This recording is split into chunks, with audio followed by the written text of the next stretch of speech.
Things slow down, they assume something is wrong. But slowdown is often the sign that a deeper reorganization is underway. The system is no longer running on automatic loops. In this phase, the mind may try to compensate. It looks for clarity, plans, timelines, reassurance. It wants to know where this is going. But clarity doesn't arrive yet because clarity would lock you into a direction that hasn't fully stabilized. The field delays clarity until coherence is strong enough to hold it. This is where people often sabotage themselves. They try to force certainty before the internal signal is clean. They rush decisions to escape discomfort.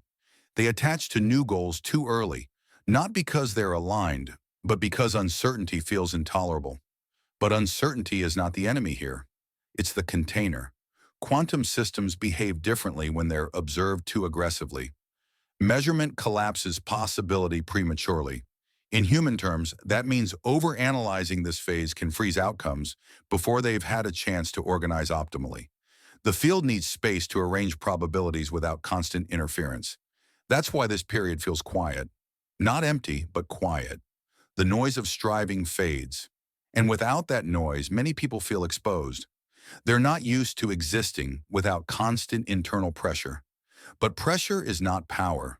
Pressure is compensation. When pressure dissolves, presence emerges. Presence is what allows the observer to synchronize with a new timeline, not by imagining it obsessively, but by becoming available to it. This availability can feel like stillness, boredom, or neutrality at first because the nervous system is stepping out of survival-based acceleration. You may notice that your tolerance for chaos has decreased. Things that once felt acceptable now feel draining. Conversations, environments, obligations that relied on your old energy no longer hold you. That's not withdrawal. That's refinement. Time slows down because your system is learning to respond instead of react. And when response replaces reaction, reality becomes precise. You stop scattering energy across too many directions. Choices feel fewer but cleaner. You're no longer multitasking across timelines. You're consolidating. This consolidation is essential before acceleration. Without it, speed creates fragmentation. With it, speed creates flow. This is why trying to get back to how things were never works in this phase. The nervous system won't cooperate. The motivation isn't there. The urgency feels artificial, and forcing it creates friction, not progress. The field is asking for something different now. Not effort, but alignment. Not speed, but coherence. Not planning, but presence. And once that coherence stabilizes, time reorganizes around you. Momentum returns. But it feels different, cleaner, less exhausting, less personal, almost as if things are moving because they're meant to, not because you're pushing them. What you're experiencing right now is not lost time. It's compressed time, time folding inward. So a new sequence can unfold outward without resistance. In the next part, we'll look at the identity that can't cross into 2026 with you and why trying to carry it forward is what creates the feeling of heaviness so many people are experiencing right now. At a certain point in every major transition, the problem is no longer the future. The problem is who you're still trying to be while walking toward it. And this is where preparation becomes uncomfortable because it quietly asks you to release identities that once kept you safe, productive, and validated. Most people think identity is something solid, a personality, a story, a set of traits.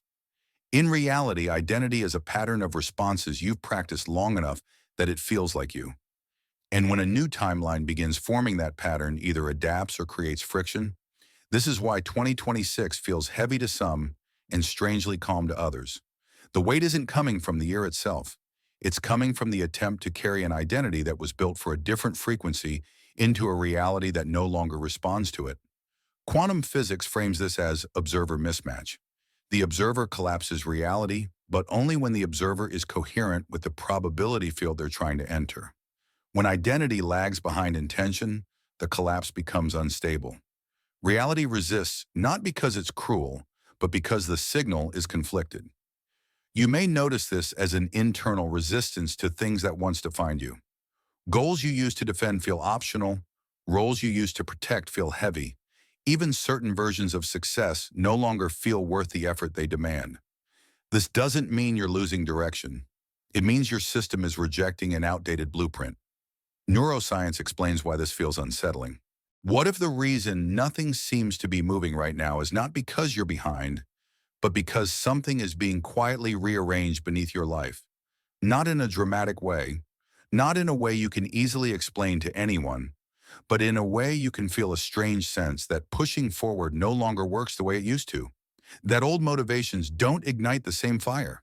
That the future you once chased feels oddly irrelevant. While something undefined feels closer than ever, this doesn't feel like failure.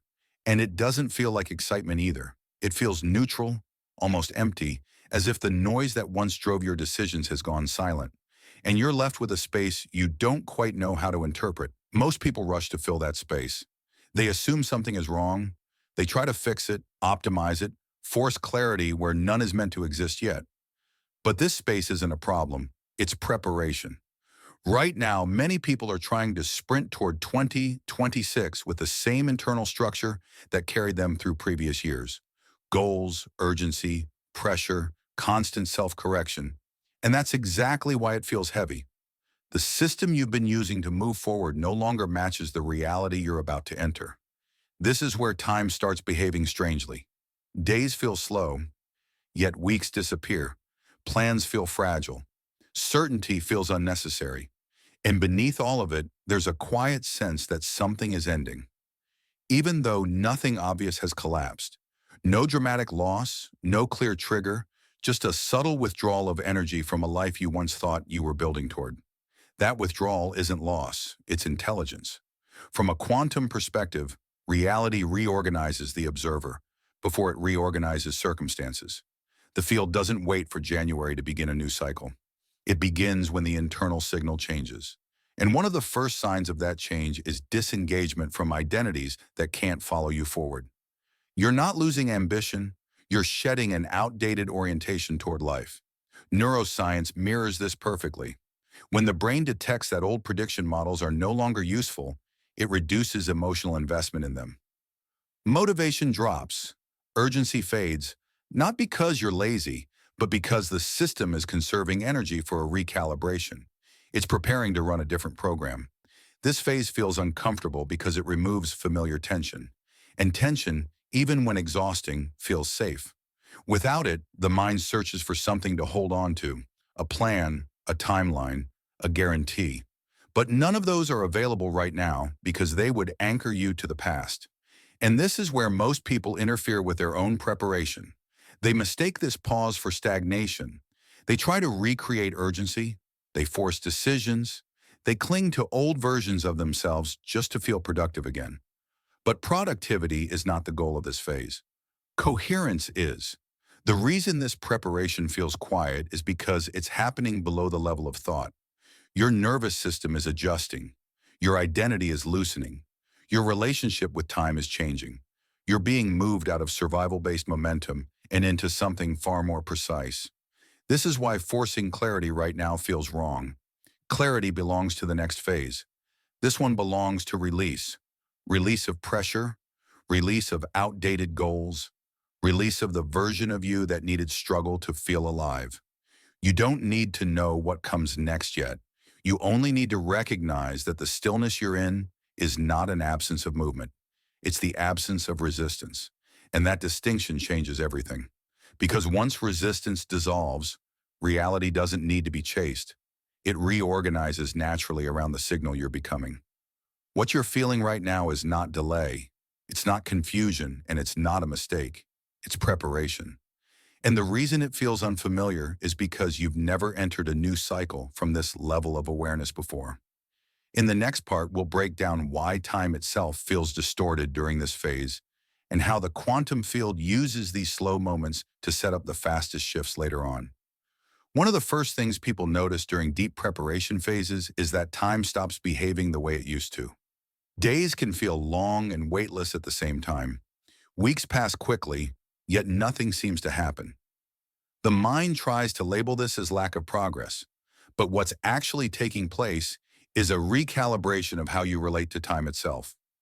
From a quantum perspective, time is not a straight line you move through. It's a relational experience that depends on the observer. When the observer begins to change internally, time becomes unstable before it reorganizes. This instability is not random.